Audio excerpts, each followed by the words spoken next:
The Alonzo Mourning Charitable Foundation, recognized as one of the best in the business, talks about obligations, fundraising, giving back, and the like. Here's Bill Diggs.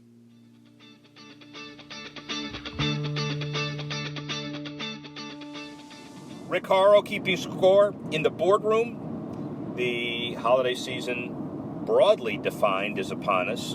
Thanksgiving, but the Christmas, December, let's call it the general holiday season. And you know, we've talked for a while from a business perspective on this show about sports as a healing agent, sports as a community organizer, a community galvanizer. If you don't think so, just look at Cleveland 4 months ago after the Cavaliers, and Chicago 4 months later after they came back from 3-1 to beat the other Cleveland team, but yet 5 million person in a parade, and on, and especially as we heal after some disruptive political rhetoric. Sports is the best way to do that. We've said that, but hopefully we can get into a specific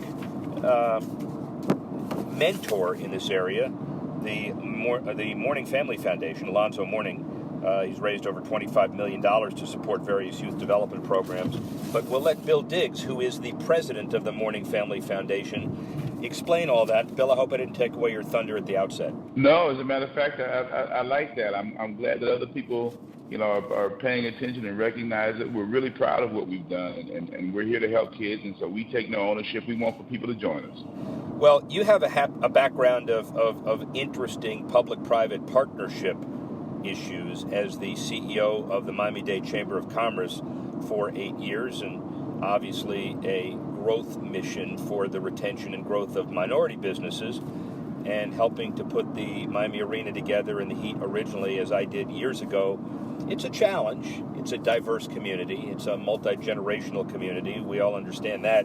But from a national perspective, now with the Mourning Family Foundation, give me an idea of the structure of the foundation and what its mandate is. Well, sure. Our structure is relatively simple, but becoming more complex every day. We are truly built to be, if you will, the backstop for two nonprofit organizations, and I'm going to say 2.5 kind of sort of in Miami. One being Honey Shine, the mentoring program for girls that Tracy Mourning, Alonzo's wife, funded and started some 15 years ago. And then our second is really the mother pearl of our organization. It's called the Overtown Youth Center. And it's an 11-year-old building, 25,000 square foot facility where we meet over 500 kids a day. And we fund every bit of that in regards to helping them to improve the lives of disadvantaged youth in a specific community called Overtown, Miami. Overtown is the name of the community. Of course, it's literally less than a mile as a crow flies from the heart of downtown. And so the goal of the Mourning Family Foundation is to make sure that we successfully fund both of those organizations so they can continue doing the great programmatic work that they need to for the kids that are really situated within Miami-Dade County. And we've got some, of course, that have moved and grown up into the South Broward area. But that's essentially our job. I've got a small staff of just 4 people that run the Mourning Family Foundation, but yet both of the organizations, executive directors for Honey Shine and Overtown Youth Center, they kind of roll up through our organization from a management, dotted line perspective. And we've got about 60 employees now that focus every day on the growth and the retention of young children and trying to give them a better life. We've since grown, though, like I said before, and why I say 2.5 is because, you are probably aware, and maybe many of your listeners are not, that Alonzo and Tracy Mourning actually have a public high school in Miami, Florida that has got their name on the building. It's called the Alonzo and Tracy Mourning High School. And so we also do some programmatic work and push within the public school system, and so we try to help there as well. The bottom line of all of this clearly is that you are very charitable, philanthropic. You know your way around the South Florida and the business community generally. But Alonzo spent his time early on being a world-class athlete, Georgetown in the Heat. And I guess my big question is, When do you start planning, if you're him, and obviously working with him for a while, to create a successful foundation? And how do you separate yourself from the foundation pack? And I'm just being cynical for just a perspective on it. There are some who athletes would say, all right, it's important for me to give back to make sure I check the box that says you got to do it to get a bigger contract down the road. Alonzo Mourning and his family are special. They're not like that. But when do you start focusing on the charitable aspect and the giving back? Well, I think it's two things. Either you're trained in it as an athlete because of the people that have been engaged and involved in your life, or you kind of learn it by really understanding that, many of these athletes, they themselves as children grew up disadvantaged, and their way out of this horrible condition has been athletics, right? I mean, it's the great American story where, a kid has never had anything, and he says, I'm going to work hard and bounce this basketball or throw this football with the hopes that if I grow stronger and bigger, that I can one day do it. But the neat thing is that Alonzo had probably one of the best mentors in the world, and Fanny Freet, the mother who literally raised him from a child as a foster care child, and then he was lucky enough to have John Thompson, one of the greatest coaches of all time at Georgetown, with the Jesuit education he got there, that really helped him to understand that there go you but for the grace of God. And so he grew up in a giving community of people that helped him to understand that we're here to help. And so when he came to Miami, for him it was a simple transition because it was something that was inbred in him. Now the most difficult thing that Alonzo has had to do is to take the quantum leap from saying as an athlete I can do all of it myself, and then having the wherewithal and business acumen to build a sophisticated nonprofit. And so, he's had guys along the way like his business manager, Alan First, and his agent, Jeff Wexler, that really said, look, man, if this thing is going to survive you, if it's going to be, as you would say, multi-generational, and make sure that the legacy of Alonzo survives long after he's gone, you got to build a company right. And so, I've been with Alonzo in one form or another as chairman of the board of his organization, as a member of the board of his organization while I was with the chamber. And so when I stepped away from the chamber and kind of decided to retire, him and I had a quick conversation, and I'll say it was quick because, I had helped to recruit the past executive director / president who was going back home to Los Angeles, California. And I said, you got to find me somebody else, and then he said, wait a minute, what are you doing? And I grabbed this thing 3 years ago, and it has been the best decision I've ever made. So we've built a real company, of which Alonzo and his wife Tracy are members of the board, but we run this thing as any successful nonprofit would, without his money, if you will, but with his celebrity. And we go out and convince friends of his, friends of ours, and then other strong community supporters, to kind of join us in this. And then we make sure that the product that they see, their return on investment, is something that they can be proud of. Well, Bill, it's interesting because you describe it, and I would even argue it's not that simple because there's a clutter out there, not good charities and good people, but to rise above the presumption of fundraising and sustain is something that is quite remarkable. And Alonzo Mourning, obviously a big name, but no longer playing.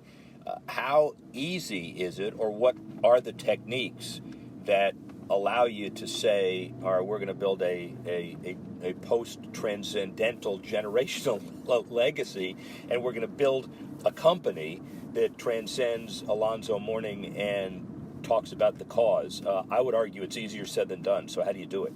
I'll be honest with you. When I look at it, I will tell you that it's literally the toughest thing that we can do, and that is to not convince people to give. Because once we give people a vehicle to donate, there are people in our America that are wonderful, beautiful, and just really giving people. And that is non-political affiliation agnostic folk, right? They don't care if they're Republican, Democrat, or Independent. They know the needs of our children that can't help themselves. And so essentially our goal has been to build a good team. I mean, so we go out to the best employees that we can get, devoid of whether or not they got nonprofit experience or not. And my whole goal with my organization is to say, listen, as a nonprofit, we don't take stock at the end of the year as a private company would back out. So our shareholder value exists in us being able to take whatever dollars we've got and roll back into the program for the next year. And so we set this thing up with the goal that every year, if you will, we're going to succeed by building a dynamic program set, right? And so, luckily enough, in my past business life, I've built a couple of successful companies and, in the for-profit world as well as the nonprofit, and worked for some of the best.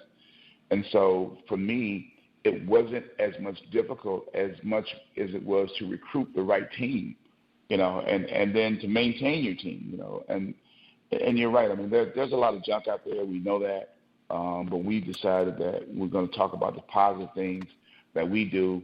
And then as a leadership group, Alonzo and Tracy and our board, they get it. They understand it. So we have meetings and they're there to really deal with the policy. They're not there to change our business set. But we're growing too, right? Because, our organization now, our center has been around for almost 12 years.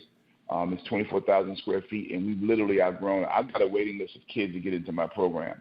And so we're about to literally double the size of the center that we've got, and we're going to build another. So we're going to be in a capital campaign to raise about $18 million to rebuild both these buildings so we can continue the work that we do.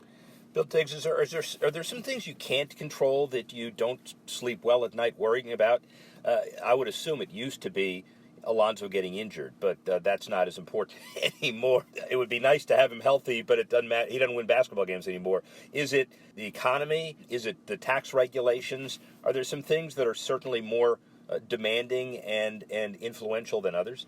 Yeah, they are, and I think you're right on point in the sense of it being, the economy. Listen, a robust economy means that people are doing well enough to continue to give, right? I mean, so for us, that's a key indicator, if you will. But then also, too, we have to have, leadership, if you will, at the local and state level that embrace what we do. We try our best not to get engaged in politics, but we watch it closely. And then the second thing is this, we recognize that the kids that we're dealing with, they're poor. I mean, we can't sugarcoat it. I mean, these kids don't have anything. And our ability to convince corporations, to help to engage us is really, really important.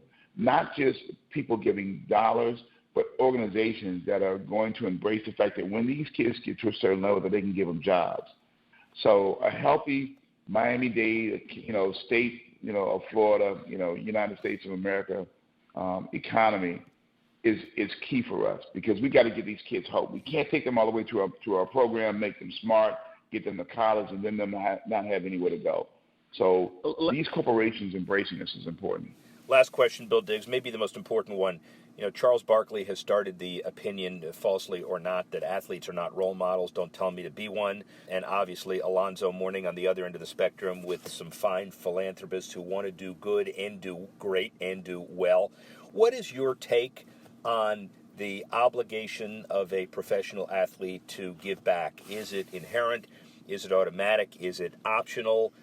What's the story? Well, I don't think it's optional. I think it is inherent. I think that, listen, you can't ask for the entire community to come out and support you, pay the kind of fees that they pay, and then you take all that money and put it in your pocket and say, I don't have to help anybody. You have to reinvest in the community that's invested in you. And it's not just athletes. I think it is the American way. I think as the greatest country in the world, we have to understand that no one's coming to save us, that we have to do for each other what folks have done for us. And when we sometimes conveniently want to forget that, I say shame on you. I think it makes no sense, because when a child watches you, whether you want for him to watch you or not, he emulates you. And all of us have, that responsibility to be the change we want to see. And that's not just the damn slogan. I mean, it's life as it is. I tell people all the time, I say, you want a kid not to rob you, give him a job, and he won't have to. And I'm not saying that, that robbing somebody makes it all right. I'm just talking about the reality of life, and that's what we are attempting to change. And athletes are sitting at the forefront of that because we have made them that. And so you can't have one and not have the other. You must do what you're supposed to do. What a way to end. Bill Diggs, if there were more foundation guys like Bill, we'd be in a better place. Thank you very much, and happy holiday. Rick Horrow, be on the scoreboard.